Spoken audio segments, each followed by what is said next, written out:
Hey, Manana no Mas listeners and viewers. I'm coming to you with episode 101. We finally broke the 100 mark. Woohoo. Today, I'm coming to you with an acquaintance I've met at WordCamp. And I remembered the guy's last name. It was William Bay. So Oh, Topher was yes. standing next to William Bay. We were talking about motorcycles. Topher got into the conversation. And that's when I first met Topher. And not for nothing, some of you have already heard me say this before. If you're a new listener and follower, this new information for you. But that was the first community social event I ever did with WordPress. And that Wow. was at San Diego about 3 years ago. Since Yeah. then, I've grown to attend other WordCamps. I host the WordPress meetup in Hutchinson, Kansas. And it has just been such a fulfilling adventure to grow beyond the agency ranks and be able to get involved in the community and add value and all those things. Now, with that said, some of the things that Topher brings to the table I find incredibly interesting. If being transparent, I'll tell you, I kind of fall out of cadence sometimes, and then I see him post something brilliant again, and I go back and I look at his content again. So I just want to iterate, Topher. I think what you do is brilliant. The Heropress initiative is phenomenal. And I really want to put the spotlight on that today. So if you would, Topher, introduce yourself to the new listeners and followers that are with us and tell us a little bit about what you do. Sure. Yeah. Topher is the second half of Christopher, for those unaware. Google thinks there are millions of us, and there probably are. I live in the northern part of the lower peninsula of Michigan. We just moved up here a couple weeks ago. Place is still full of boxes. Sweet. Yeah, and I had to get Starlink, which I got the other day, and is amazing now. Yeah, I hear great things about Starlink. Yeah, Starlink is pretty great. I've been a web developer for 30 years. I was there for a lot of things being invented, like HTML 2.0, PHP, CSS, Flash. I was there for the death of Flash too. Yeah, I made some really great Flash websites. Did you? Oh yeah, I loved that playing in that, and then all of a sudden it was gone. It was gone. Yeah, I'm married, have 2 kids that are all grown up. A couple years ago, our daughters came to us and said it was time for us to go. So we moved out, and they're still in the house. And, Wow. we live wherever we want, and they're stuck with a house paying rent on something I own. Well, there you go. There you go. Yeah. Such an interesting thing. My family just moved. So Yeah. it seems to come up in conversation a lot. You said you had just moved. We literally, after renting for nearly 2 decades, finally Wow. bought a house out here in Kansas. And Uh-huh. we escaped California just over a year ago, Okay. swimming in debt, struggling with the California economy and trying to keep up with Yeah. the Joneses and not doing a very good job of it. And it's amazing. We moved to Kansas, and Joneses are within charging 11 you. months, we paid off all of our debt and bought a house. That's awesome. It's amazing what a change in environment can do for your outlook and for your productivity and for all of those things. Yeah, we were in Grand Rapids, Michigan for more than 20 years. And this spring we moved out to the lakeshore to a little town, and we didn't really like it that much. And so a couple weeks ago we moved up here. I'm on my wife's family farm for the last many, many years. And so now we're 5 miles from a town of 100. We're 20 minutes from the grocery store. There's a forest on one side of me and fields on the other, and dead quiet at night. I could see all the stars. That sounds a little bit like a dream. Yeah. Sounds a little bit like Pretty a dream. great. So we did this in short notice today, folks. True Yeah. transparency.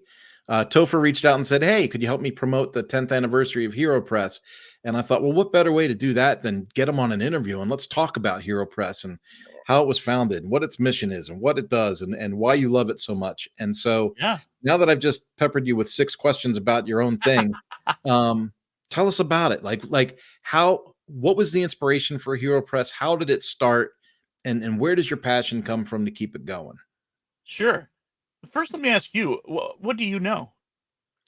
So I signed into the Heropress page and I see inspirational stories about people in the community of WordPress from all over the globe. And Mhm. that's what I know. That's all I really know about Oh, Heropress. okay.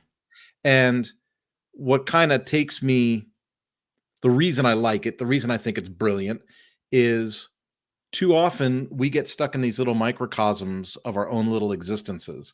So like Mhm. when you go to a WordPress meetup, you see people from your town, your community. Right. If you do one that's online, it's like maybe you see people from all over the country online. But like when I Right. do my local WordPress meetup, I get some local business owners and a couple students and some people coming in, Sure. but it's local.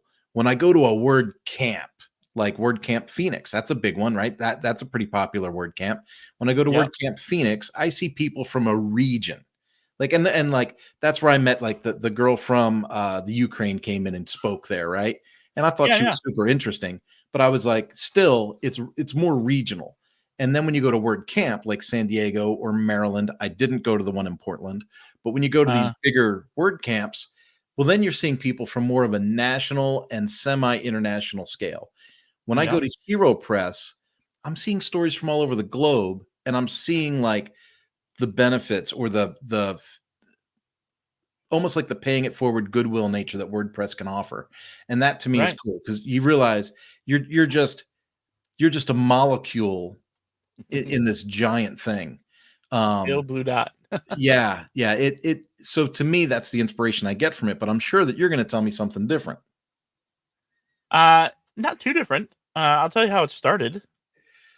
10 years ago, right before Thanksgiving, about a week before Thanksgiving, U.S. Thanksgiving, for those who wondered. Um, I was working for XWP, which is a WordPress agency, VIP agency, and the owner's name was Dave, but he wasn't really involved in the company. He hired managers, and they were doing their thing, and he was doing something else.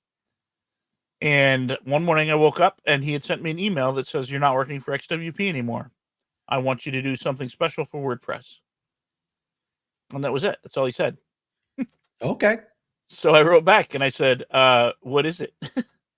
And he said, "That's your journey to discover," which is both a curse and a blessing.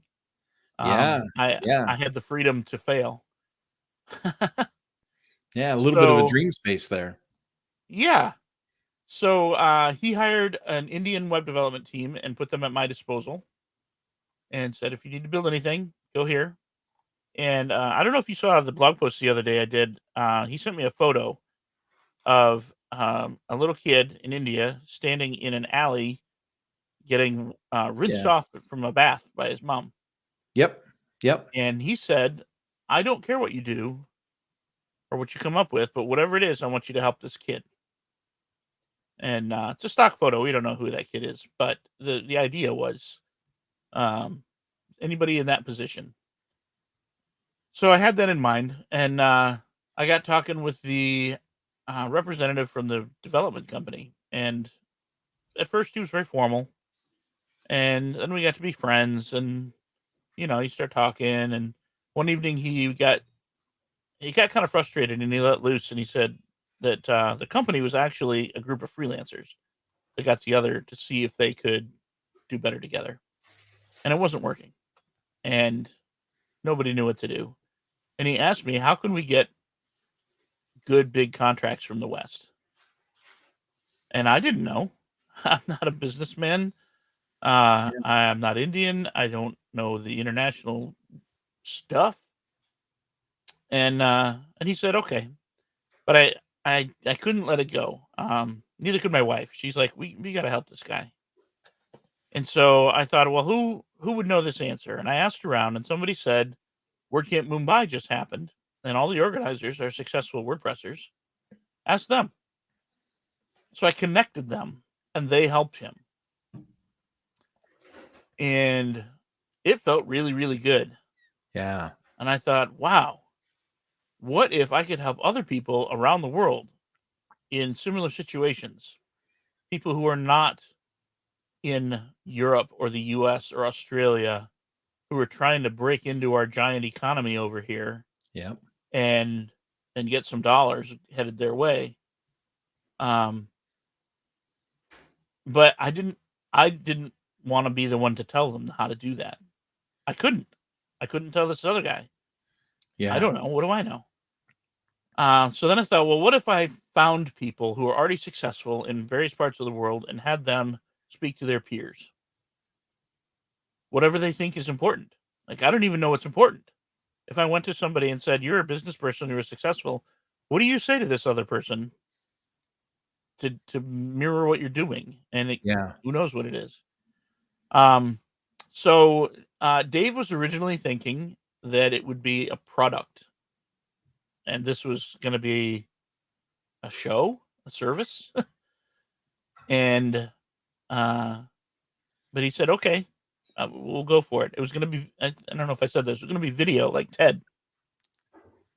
And we were going to travel around the world with a video crew and record people doing their thing in high def, beautiful audio and video, and make it really professional and nice. And we'd probably turn out 2 or 3 a year. And he said, as a test, we're going to do a Kickstarter, and we're looking for 60,000 Australian dollars because he's Australian. Okay. Which is probably 40K US. And I learned later he didn't actually need the money. What he wanted was 60,000 $1 donations. He wanted 60,000 people in the power of the WordPress audience community. Yeah. He wanted 60,000 people in the WordPress community to say, I believe in Heropress, worth $1, at least. At the time, they'd never heard of it. They didn't know what it was. Yeah. Well, what happened was, in the first 3 or 4 days, we got 3 donations for $5,000. And over the next several weeks, we got 40 or so donations for $20. And I don't know if you knew this about Kickstarter, but if you don't make it, you can never try again. But if you cancel it, you can regroup and start it again. Yeah. So we cancel it a few weeks, about days before it ended. But that was it. That was the end of it. Part of the deal was that if this doesn't work, everybody walks away. I didn't have a job. The project was dead. It's just over. Yeah. So, I had some long talks with my wife about work and all of that. And what are we going to do? And she had been a little wary of the whole thing anyway, probably wiser than I. But people started coming to me and say, you can't let this go. You can't let this die. It's too good of an idea. And I thought, well, still unemployed. I'm not traveling the world with a video team that I'm employing. Yeah. So I thought, well, how could we do this? And so I thought, what if we did it in text? The creation time drops from months to an afternoon. Yep. The editing is almost zero. I don't edit the stories. I mean, I read through them and I'll fix the occasional spelling error, but I don't fix broken English. I don't fix ideas. I don't fix anything. It's your thing. And then bandwidth. We were catering to people in Central Asia, in Africa. 5G was not the hot thing 10 years ago. Yep. I had a coworker who worked every single day on his 3G phone. And text just works better that way. So I went to Andrei Sevchenko, Rarst. He was one of the first ones who was going to do video, and asked him to write, and he did, and it was amazing. It took right off. Everybody loved it. So I thought, oh no, I got to get another one for next week. And I did that every week for about 5 weeks before I thought, hey, let's get ahead. Let's get ahead. But there it went. So I wrote to Dave and I said, do you care if I do this? Because he owned the company. It was a real registered company in Australia, and he didn't write back. So I just kept doing it. And then some months after that, he wrote back and said, I like what you're doing. Keep it up. So we kept going. And a few months after that, the organizers of WordCamp Pune in India asked me to come speak. Indians have always loved Heropress. There's a unique place for India in Heropress. And so I said, that's cool, but still unemployed. So I did a GoFundMe, and I got all the money I needed in 24 hours Yep. to go speak. And to this day, people walk up to me and say, "I met you at Pune for the first time." And of course, I don't remember them. I was only on the ground for about 48 hours, and it was 16-hour flights at either end. I was not sleeping well. So is it So okay that's if I how ask, Heropress started. is it okay if I ask some personal questions then related to this? Absolutely. Yeah. Because I'm just going to call it the way I see it. I mean, the first word in your description on your X profile says Christian. Do you consider this part of your outward mission? You are the first person to ever ask me that on TV. And I'm going to tell you about it because I think it's significant. I didn't see how it fit at first. I mean, I could see I was helping people, but if you get right down to it, I was a missionary who traveled to India to tell people how WordPress would save them. And as a Christian, that makes me squirm a little because WordPress isn't what saves people. Jesus saves people. You know what I Jesus mean? saves people. That's what they teach us in Sunday school, at least. Jesus. That's what they do. Um, WordPress did not die on any cross for you. But then right after Pune, a guy that I had seen but did not meet at camp from Sri Lanka sent me an email, and all it said was, "I really like what you're doing for God." And I said, "Well, what do you mean? Tell me more about this." And he said that, um, so back up a little bit. I had made a ton of friends in India, and we talked all the time on Slack and stuff Yeah. about everything, culture, religion, all of it. And I learned that a lot of Indians these days are atheists because they're just tired of all of this religious stuff. And so, we talked about that, and they asked me about my beliefs, and I asked them about their beliefs and all that. And it was just people talking. And he said a lot of those people are so sick and tired of religion that they don't want to talk about it with anyone. Yeah. So just the mere fact that you showed up and were willing to have a conversation rather than preach at them was a big deal. And in the years since, I've done my best to do something that Jesus said we should do, which is be him to other people. Yep. Love, Love on people. be kind, compassion, caring, all of that. And I have seen the fruits of that. People tell me all the time, "You're a really kind, compassionate person." And I'm like, "Thank you very much. That's what I'm going for." And so your original question was, do I look at it as a ministry? Yes and no. I'm not out there preaching Jesus at people to get them to become Christians.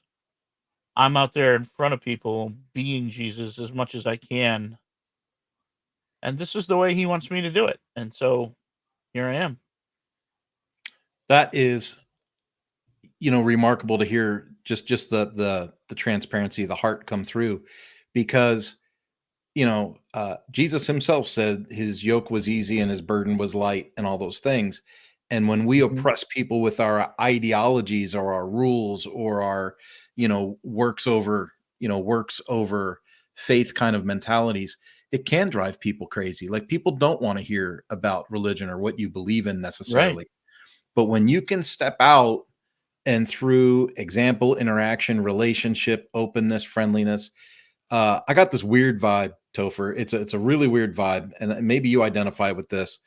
But my wife works at a grocery store. I walk into the Okay. grocery store, and as I walk in, I'm literally like, I just walk in. I don't consider myself to be like this like strange person, but people are coming out and I go, "Hey, afternoon, good to see you." And I see the security guard and I say, "Hey, what's going on, Chris?" And everyone goes, "Hey, Yeah. Kurt, how you doing, man?" And then I get up to the cashier and she's so used to saying, "Hi, my name is Renee." And would you like stamps or whatever with it? So when I walk up, I go, "Renee, don't tell me your name." And then she goes, "Hi, I'm Renee." I go, "I knew you were screwing up." And I just joke with everybody, Yeah. and she tells me, she says, when you come to the store and then you leave the store, you can tell that you've been there. Like Yeah. everybody's lighter. Everybody's, operating at a higher level because just a piece of light came through, just a piece of optimism.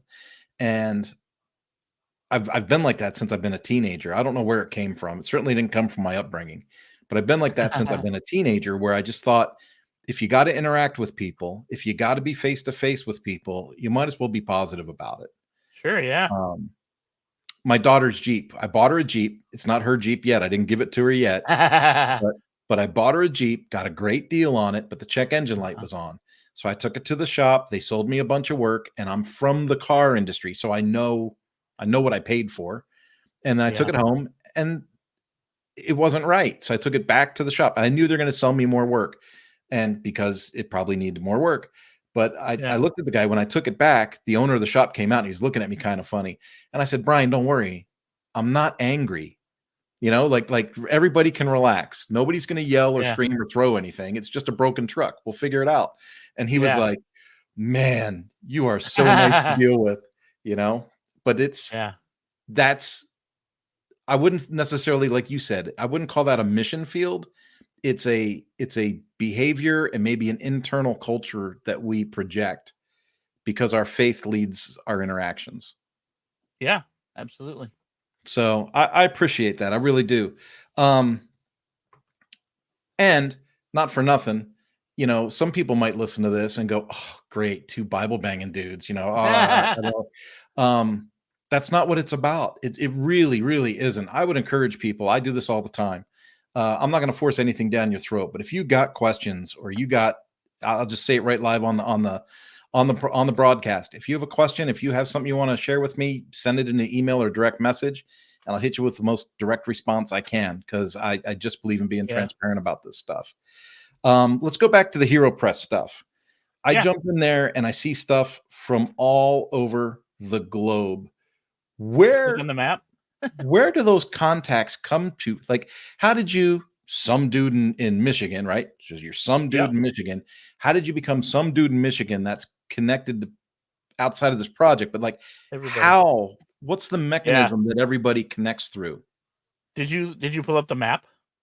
I blew up the map. I did. Yeah. that's that's a fun map. I like that map. Yeah. I like to say there isn't a country in the world that doesn't have a couch I could sleep on somewhere. Um,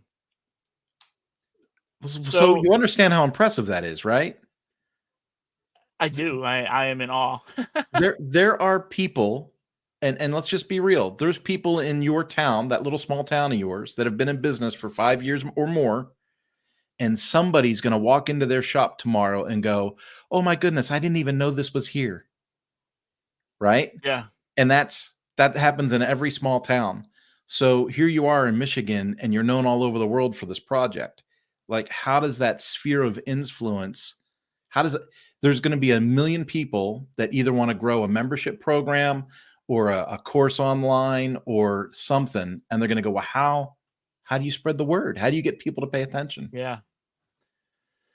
There's a variety of ways. I found most of the people. There's probably 10 or 15 that came to me. Um, Most people feel like their story is boring, no one cares, no one's interested. And so part of what I do is show them how interesting their own story is. Yeah. Um, Diversity is very important to me, including and as many intersections as possible. So geographic diversity was very important to me, and especially early on when I was trying to connect people who were not in the U.S., not in Europe, etc. Um, so I I have always been big on Twitter, and I would watch for people who with names with weird spellings, and I'd say, "Huh, I wonder where that name's from. Oh, look, Bhutan." And I'd reach out and say, "Hi, I see you're a WordPresser. I'm working on Heropress. Are you interested in talking about it?" And Nice. I think there've been three people ever who've convinced me they should not write. Otherwise, I win. Yeah. um, there have been times when I've been without and I've been looking. And one of the things I do is I look on my map and I look for a country without a pin. And then I go to GlotPress, the translation project for WordPress, Yep. and I go look up who is the translation manager for that country or that language. And then I approach them and I don't just say, "Hey, will you write for Heropress?" I say, "Look, this is what I'm doing. Do you know anybody that would be good?" And it's often that person, but sometimes they're like, "Oh no, you should talk to Bob over here.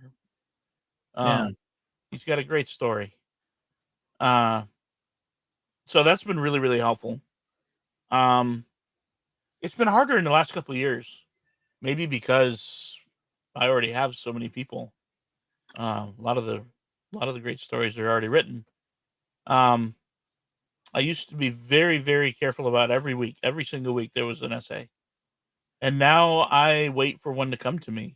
I mean, I Yeah. talk to people all the time, and they're like, "Yeah, I'd love to write. Give me a month." And then 2 months or 3 months or a year Yeah. later, I get back to them. They're like, "Oh, I forgot." Well, I think you've seen my mentality when it comes to this podcasting thing. Yeah, I I noticed.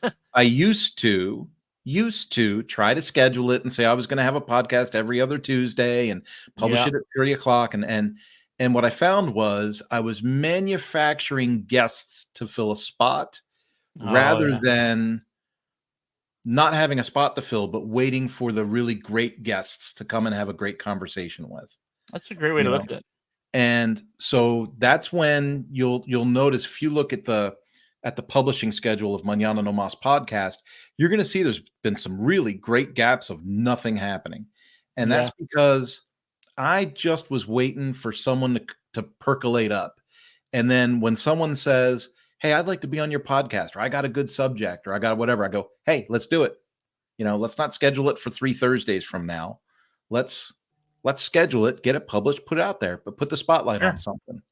Now, so you've done this 10 years and Heropress is having a 10-year anniversary.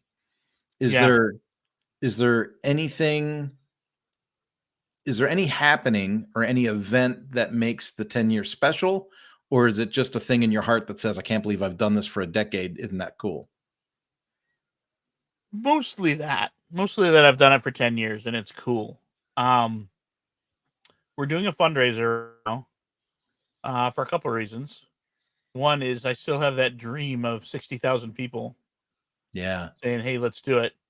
Another is that things are kind of thin right now in our household, and support for Hero Press really, really helps. Yeah. And so it seemed like an opportune time to do it. Um, there's a certain amount of celebration that goes along with it. The comments that people leave on the donor form are pretty great.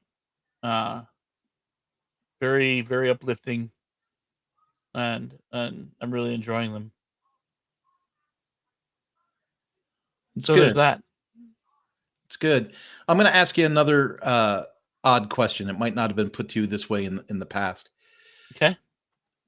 So it is impossible in the WordPress space, in the community, to be a middle-aged white dude and not hear disadvantaged people groups, people of color, for whether it's for a Yeah. speaking event or for a company position, or for you're always hearing, well, they should give that to a woman, they should give it to a woman of color, they should give that to uh, a disadvantaged people group. And then I have the Sure. pleasure of having a real conversation with you.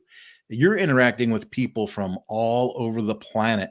Like I Yep. would imagine you got people trying to work on a mobile phone with a dirt floor Yeah. and trying to figure out how they're gonna do something. Could you give me kinda your take on what constitutes a disadvantaged people group based on your experience? Because Wow. Yeah. I'm just gonna be blunt. Okay, so I'll be the bad guy. I'll be the bad guy. Okay. When someone says they're part of a disadvantaged people group and they live in the United States and they've been to college or they've been to a modern day high school and they have a laptop and connection to the internet, then to me, to get into WordPress, that's not a disadvantagement at all. If you have a Yeah. webcam and you're connected to the internet, you can make a daily YouTube for a month and become quasi famous in the WordPress space. Sure. If you apply yourself, show that you have some knowledge and you put yourself out there. Um, so when I hear disadvantaged people groups, I think of people like, I have a coworker in India, not India, in Bangladesh. And when all that political uprising stuff was happening, they Oh turned off yeah. the internet and people couldn't work. And that to me is a disadvantage Right. situation. Yeah. I struggle with people in the modern age in America thinking the term disadvantaged is applicable when people like you are interacting with people from all over the world in different circumstances. Yeah. That's a good point. Because advantage and privilege are entirely relative. Yeah. Um, and so on the one hand, that means that one person who feels disadvantaged is 1,000 times more privileged than someone else. It can also mean that they're 1,000 times less privileged than their neighbor or Yeah. anyone else. And so the language for Heropress has changed. At the very beginning, it was that it was about people on the fringes of WordPress. Yeah. And then I started to realize how many people are on the fringe of something. And it doesn't even necessarily mean disadvantaged. Um, I have a friend from Michigan here who did an essay. He was a 26-year-old white dude from Michigan. And I thought, this is a long way from a brown woman from a third world country, Yeah. But the school system he grew up in was wretched. He got a terrible education. Yep. His part of the world was poor. He didn't go to college. He didn't have the money for that. And his options were limited Yeah. compared to me, compared to a lot of America. And he found WordPress and he went to town. He used the library computer and built websites and plugins and got a job and now he's happy and successful. Yeah. Um, and another interesting one is American women. Um, we talk all the time about how women make less money than men. Um, they're looked down on all the time. There's sexism, all this stuff. But you ask any black woman their opinion of the privilege of white women, and you will just sit there and listen for a long time if they're Yeah. willing to open up to you. Um, so it's really, really relative, and I've been open to that. I've gone to people um, who said, "Well, why are you talking to me? I'm not a hero. I went to college, got a job, here I am." And I'm like, "Yeah, but you're a digital nomad traveling the world. That's freedom. That is amazing. How many other Yeah. people, even Americans with great jobs and a house and 2 cars and a dog and all that, wouldn't they like that freedom?" You know? Yes, I would. Yeah. So I really started trying to open my mind to what it is WordPress is bringing to us, to humanity. It is bringing wealth and health and privilege to people who don't have it in Central Africa and Central Asia, etc.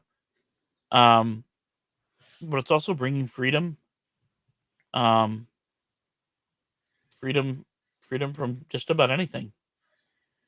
And then a deep dark secret that I learned: it's not WordPress, it's remote work. Yeah. Yeah. And I find that so amazing. I talk to people from all over the world. So I already gave up the Bangladesh connection, right? But there's Hmm. Vietnam, Pakistan, Italy, France, Spain, Australia, Japan, all these people that work with the Manana no Mas kind of framework, Yeah. right? And then we've got some Okay. people in America. And I got corrected by somebody here in the States once, and I don't know if this is true or not true, but I had one of my people in Vietnam do a bunch of work for me. And then they gave me this invoice that I thought was just pitifully too low, Yeah. because I tried to get it done in America and it was going to be thousands of dollars. And then Yeah. I got an invoice for hundreds of dollars. And I said, well, that's just not right. And so he gave me the invoice and I sent it back to him and I said, do me a favor, round it up to this next number, and he hesitated. I didn't get that invoice for like 3 or 4 days. And then I got it and I Hmm. paid it. And then I had someone in America correct me and they said, just because it's easy for you to send that extra money, that's probably a real culture shock for them. And you're disrupting their value system because then you're Mm. overpaying or whatever. And I didn't quite understand it all. I just knew that I was paying way below market value for something. Yeah. And I'm not a wealthy person, Topher. I think, if I'm going to be super, super honest, I was, raised by a drunk single mom in Philadelphia, and I managed to Uh-huh. waddle my way across the country. Ended up getting married, divorced, married again, and now I'm here in Kansas living my best life at the age of 57. Like in the last 10 years, things finally started to come together, right? The first Uh-huh. 40, the first 40 years, absolute trial and tribulation. The last 20 been pretty good. Um, but where does that go? Like when you're working with people from other countries and other regions and different economies of scale, if you throw someone an extra $50 in another country, for some people that's like a week's wages, right? But you just threw them 50 Yeah. bucks because you thought it was the right thing to do. Is that the right thing to do, or is that insulting, or what do you make of that? Um, I am a fan of paying what I would want to make. Yeah. Um, Here's a story that is not Heropress story per se. I tried to make it one, but the guy was not interested in writing. There's a guy in Bangladesh, lived in a very small village. Most of the people in town were his family. Yeah. Um, and he got married. They had a kid. He was not making enough money to support the family, so he moved to Dhaka alone Yeah. and sent a check home once a month to feed his family. And it was not an ideal situation. And then he got a job with an SEO company whose name rhymes with toast. Um, and they have a policy of everybody makes what they would make if they were in whatever the hometown of Yoast is. I don't know what it is. Yeah. Um, so suddenly he was making middle Dutch wages in a very poor country, Yeah. relatively poor. And so he moved home and he supports his entire extended family with that money. Yeah. And so, yes, on the one hand, uh, it disrupts, I don't know, it changes their economy. But suddenly there was money in his village for a new pump and a doctor and better food at the grocery store and Yeah. uh, just stuff. And I'm happy with that, you know? Yeah. I just think in some respects we have so many ways to pay it forward with the little stuff that we do. Um, I this Yeah. whole WordPress experience to me has been very eye-opening and has given me a lot of perspectives that I don't think I would have gained otherwise. You know, like when I have conversations about disadvantaged people groups and stuff like that, some people look at the outer Yeah. shell with me and go, "Who is he to bring that up?" Well, I'm in it just like anybody else. I'm Yeah. doing 5 hours a week on live Zoom calls and StreamYards and all that stuff. And then I offer to speak somewhere and I'm told I can't because they already have too many white dudes. Like, so there's the other side of that conversation too. And so then you go, You know, well, then where do you, and you don't want to push. I don't want to be pushy. If I have something of value yeah. to offer, I'll offer it. And if they don't want it, they don't need it. But it is interesting the way that we go. And when I work internationally with people, I am awestruck at their persistence, their quality of work, their willingness to learn, positive attitudes. More times than not, especially with some of the church work that I've done, you get into a situation where you're looking at poverty and you start to feel sorry for people, and then you realize the people you're helping generally are happier than you are. Some of the Yeah. happiest people I met were in abject poverty, and it's like, Yeah. so what? Where does that happiness and contentment come from? You and I think we True. might have a piece of that answer, but for other people, it might be a little bit of a mystery. But I see the happiest of people, and I go, okay, Yeah. Um, I don't have a problem with being the white man left out because there are too many. yeah, I often, when I apply to speak, say, listen, if you have a person of color or whatever in line next to me, choose them. Even if the talk's not as good, I don't care. Representation matters. And um, for some little kids, seeing somebody who looks like them up on stage is going to matter. It's going to be a big deal. Doesn't matter so what the topic is. so I'm not going to disagree with you there because I do somewhat agree in that concept. Hmm. I just want to ask a question for someone that has the opinion that you just expressed, though.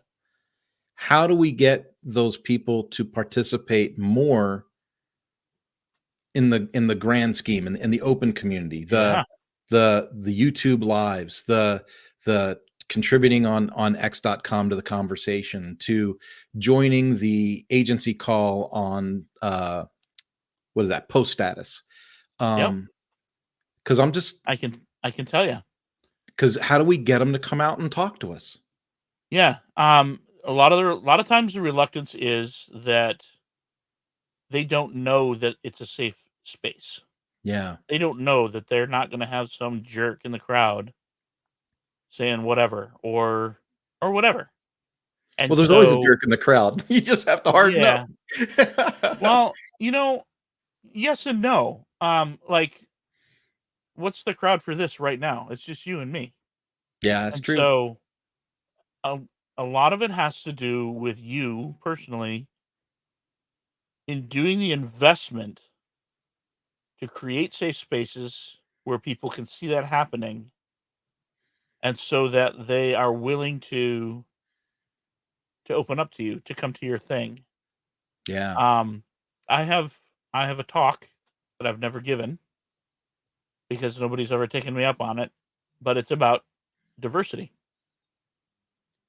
And I've had maybe a dozen people, women, black people, Hispanic people, say to me, "You are probably the only white guy that I would trust to give that talk." And the reason that they trust me is because I've been trustworthy in public for a lot of years. Yeah.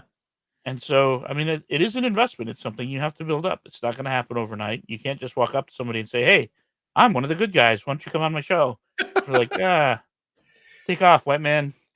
Yeah. Well, I had Anil Gupta on the show, and that was one of our best shows ever. He is an absolute genius in the space. Yeah. Um, you know, and his, collab items and the stuff that he does outside of WordPress with his Substack account. It's Hmm. all, paying it forward, paying it forward, paying it forward. He's one of my favorite people. Yeah. He's a cool guy. So let's do this. You and I've been talking for a long time. Let's Uh huh. I want to value that. I thank you for coming. I really appreciated the conversation. It Oh, actually was sure. deeper. It was deeper than I expected. So I'm happy about that. I want to encourage people, if you haven't been to Heropress yet, go to Heropress. There will be a link in the show notes. Uh, we'll have a link for a donation link as well. So they're doing the fundraising and all that stuff. If you can support, support. If you can't, you can't. But if you can, please do. And with that, Topher, what's a good way for people to track you, get in touch with you as a person? I am Topher One Kenobi on nearly every social. That's a number one in the middle and an E at the end. Um, you can literally find me just about anywhere. Topher at Heropress.com would get me on an email. Yeah. It's good. It's good. Folks, it has been an absolute pleasure talking to Topher. I appreciate you giving us your time here on episode 101 for the Mañana No Mas podcast. And we will see you when another person of interest seems like they want to show up and have a talk. We'll catch you later. Have a good one. Yeah.